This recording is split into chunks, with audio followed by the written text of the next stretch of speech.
Metre unit استعمال کرنے والے صارفین کے بلوں میں 3,000 روپے کمی کی جائے گی۔ نگراں حکومت کا بجلی کے بلوں میں ریلیف دینے کا فیصلہ۔ ذرائع کے مطابق 60,000 سے 70,000 روپے تک بجلی کے بلوں والے صارفین کے لیے بلوں میں 13,000 روپے تک کمی ہوگی۔ نگراں حکومت کی جانب سے عوامی ریلیف کے لیے IMF کے ساتھ بات چیت جاری ہے۔ بجلی پر ریلیف دینے کا معاملہ IMF کی رضامندی سے مشروط ہے۔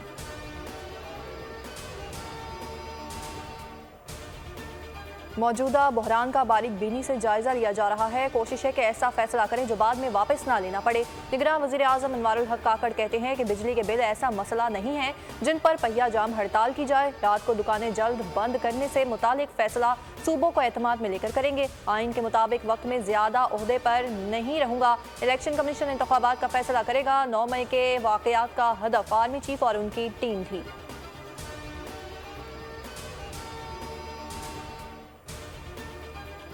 سابق سیکرٹری پنجاب اسمبلی محمد خان بھٹی کو آج نیب عدالت میں پیش کیا جائے گا۔ قومی احتساب بیورو نے ملزم کو گزشتہ روز گجرانوالہ سے گرفتار کیا تھا۔ ملزم پر غیر قانونی تعمیرات میں 1 ارب روپے سے زائد رقم بطور ککس بیک لینے کا الزام ہے۔ غیر قانونی بھرتیوں کا کیس چل رہا ہے۔ مبینہ طور پر ککس بیک سے حاصل رقم پرویز الہی، مونس الہی اور محمد خان بھٹی کے ذاتی اکاؤنٹس میں منتقل ہوئی۔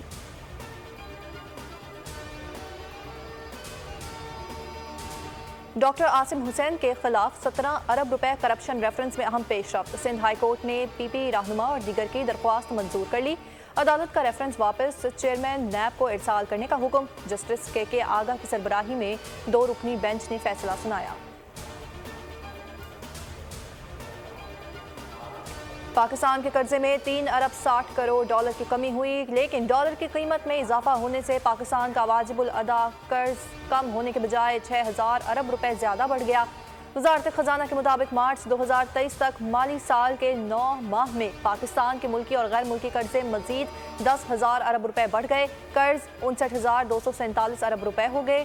ان میں سے حکومت کا ملکی قرضہ 35,076 ارب روپے اور غیر ملکی قرضہ 24,171 ارب روپے ہے۔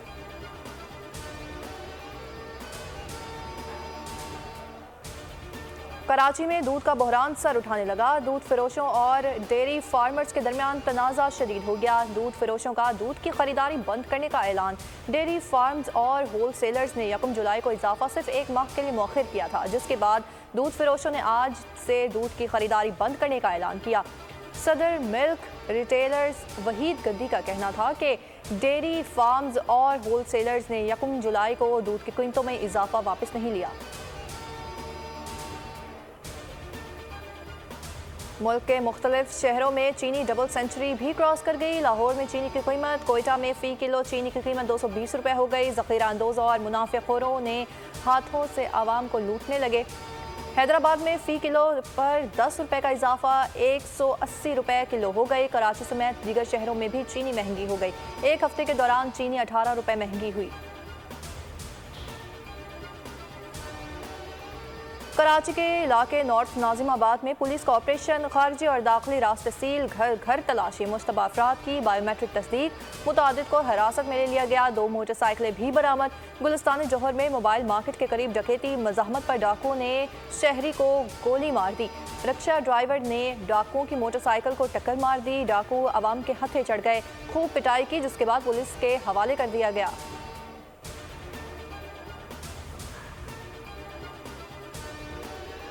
چیئرمین مینجمنٹ کمیٹی ذکا اشرف کا BCCI کے سیکرٹری جے شاہ سے رابطہ۔ ایشیا کپ کا اگلا پاک بھارت میچ پاکستان میں کروانے کی تجویز۔ کہا کہ پاک بھارت میچز دبئی میں بھی کھیلے جا سکتے ہیں۔ جے شاہ نے تجویز پر غور کی یقین دہانی کروا دی۔ رابطے کے دوران شری لنکا میں پاکستان اور بھارت کا بارش سے متاثر ہونے والا میچ پر بھی گفتگو کی گئی۔